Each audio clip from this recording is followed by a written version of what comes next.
All India Radio presents Morning News.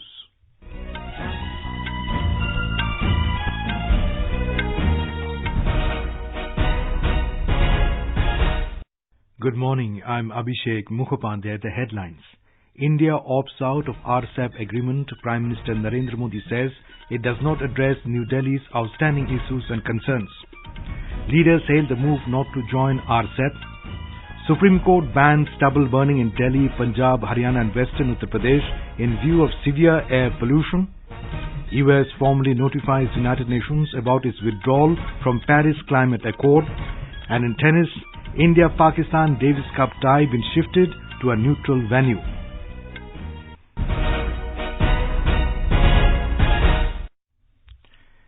India has opted out of Regional Comprehensive Economic Partnership RCEP deal as negotiations failed to address New Delhi's outstanding issues and concerns.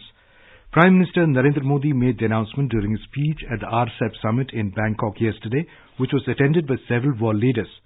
Mr. Modi said the present form of the agreement does not fully reflect the basic spirit and agreed guiding principles. He said the agreement also did not satisfactorily address India's outstanding issues and concerns, hence it was not possible for New Delhi to sign it. The Prime Minister said India stands for greater regional integration as well as for more free trade and adherence to a rule-based international order. Later, speaking at a press conference in Bangkok, Secretary East in the Minister of External Affairs, Vijay Thakur Singh said the RCEP agreement with China and ASEAN countries does not reflect its original intent and the outcome is not balanced. India conveyed its decision at the summit not to join the RCEP agreement. This reflects both our assessment of the current global situation as well as of the fairness and balance of the agreement. Prime Minister highlighted that he was guided by the impact it would have on the lives and livelihoods of all Indians, especially vulnerable sections of society. Our correspondent reports that the Prime Minister, during his 3-day visit to Bangkok, attended several summits and held bilateral meetings with the leaders of many countries. During his visit, Prime Minister Narendra Modi also took part in the 16th India-ASEAN Summit and 14th East Asia Summit. Mr. Modi asked ASEAN countries to combat terrorism and extremism in the region. The Prime Minister also appealed to participating countries to come together to take stern action against those nations who are providing shelter to terrorists and extremists.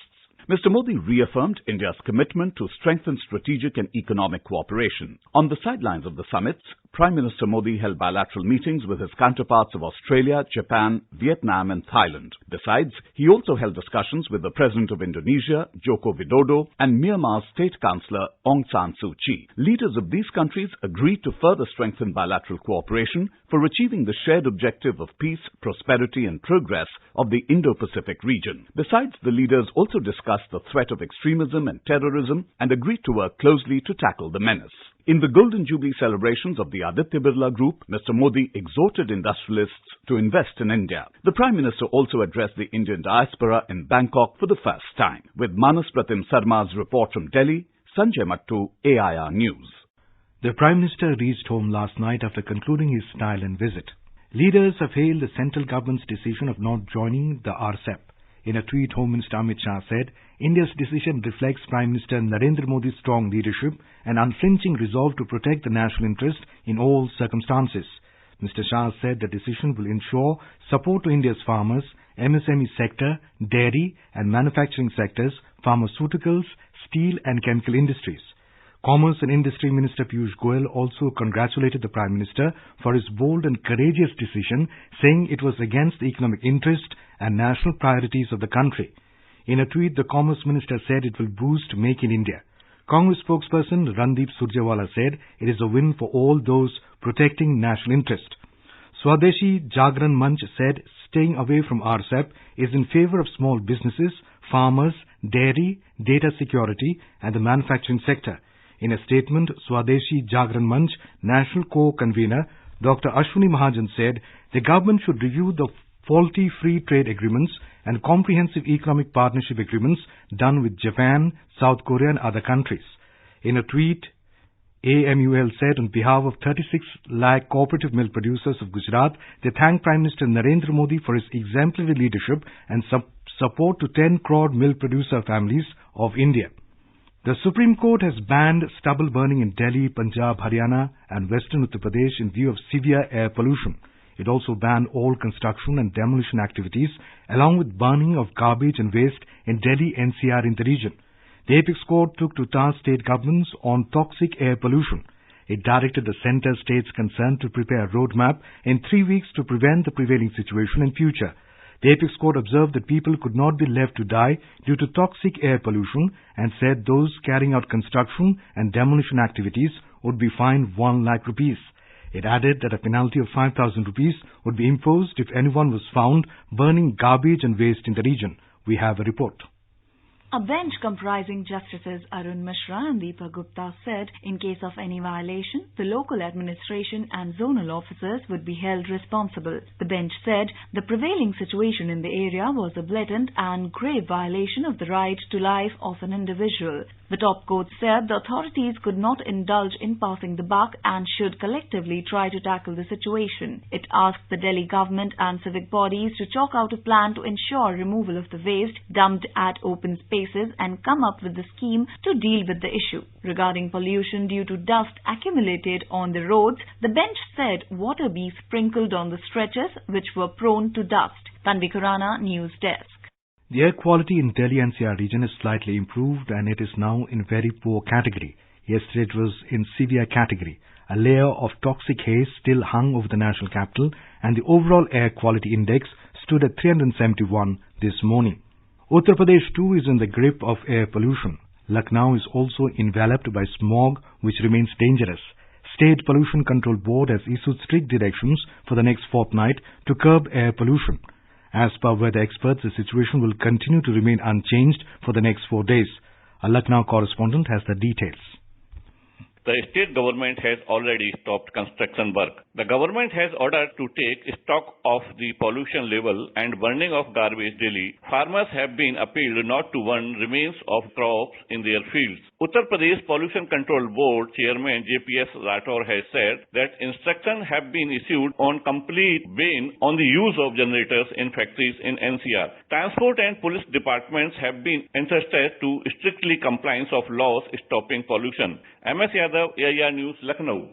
For quick news updates, visit the News on AIR app and follow us on Twitter at AIR News Alerts. You can also visit our website www.newsonair.com. The United States has formally notified the United Nations that it was withdrawing from the Paris Climate Accord. Secretary of State Mike Pompeo announced the withdrawal, saying the agreement had imposed what he called an unfair economic burden on the U.S. The notification begins a 1-year process of exiting the Global Climate Change Accord, culminating the day after the 2020 U.S. elections. The agreement brought together 188 nations to combat climate change. The U.S. contributes about 15% of global emissions of carbon. 2 U.S. diplomats have told lawmakers the State Department was being used for domestic political purposes under President Donald Trump. They warned that would hurt American interest, according to transcripts released yesterday from Congress impeachment investigation to remove Mr. Trump from office for alleged abuses of power. Michael McKinley, a former top advisor to Secretary of State Mike Pompeo, told U.S. House of Representatives committees that injecting domestic politics weakened diplomacy. McKinley said he quit his post after the State Department opted not to defend then U.S. Ambassador to Ukraine Marie Yovanovitch from attacks by Trump and his political allies. The transcripts were the first released by the closed-door inquiry by the House Foreign Affairs Intelligence and Oversight panels. The Republican president is accused of trying to pressure Ukraine into investigating unsubstantiated corruption claims against his political rival Joe Biden and his son Hunter Biden, who worked with a Ukrainian gas company. Defence Minister Rajnath Singh will co-chair the 19th India-Russia Intergovernmental Commission on Military and Military Technical Cooperation starting today in Moscow. During his visit, Mr. Singh is expected to hold discussions with Defence Minister of Russian Federation. He is also scheduled to inaugurate, along with Russian Minister of Industry and Trade Denis Manturov, India-Russia Defence Industry Cooperation Conference.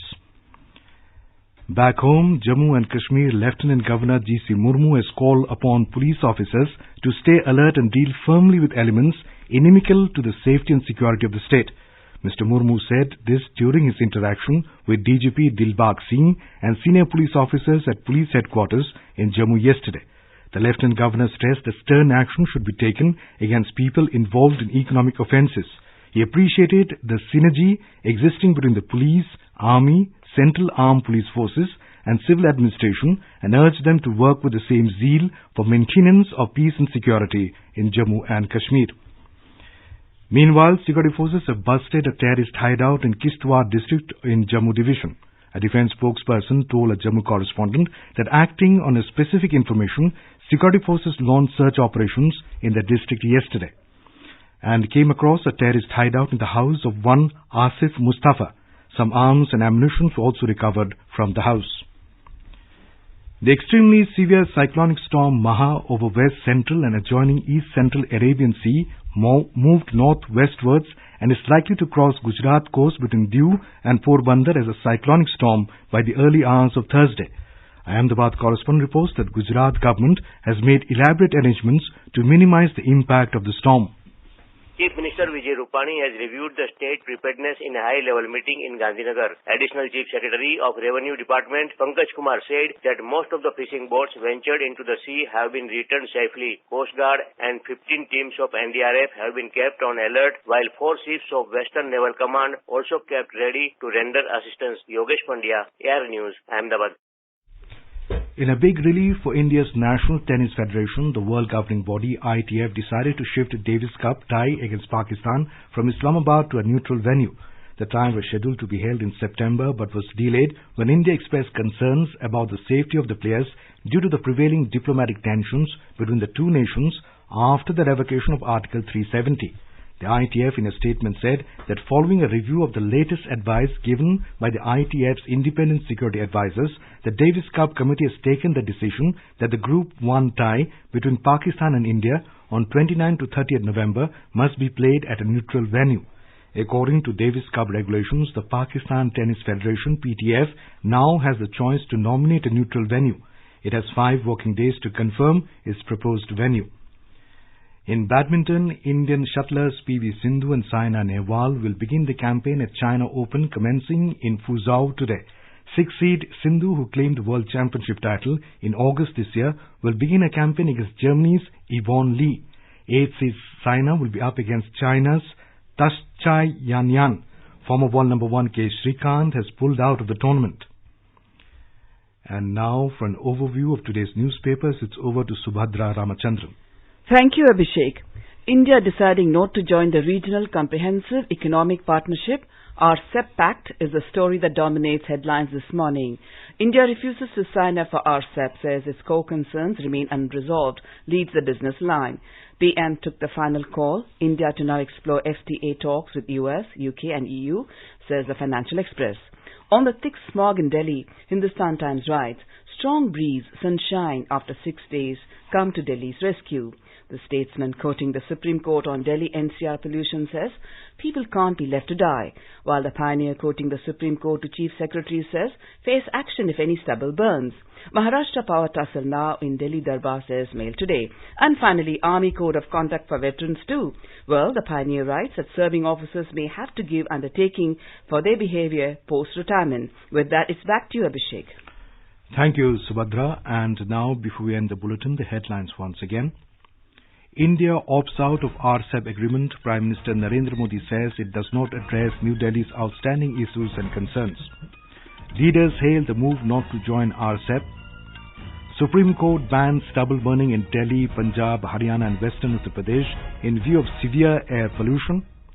US formally notifies United Nations about its withdrawal from Paris Climate Accord. And in tennis, India-Pakistan Davis Cup tie been shifted to a neutral venue. And for details of these stories and more, log on to our website www.newsonair.com and News on AIR app. And with that, we end the morning news. Have a nice day.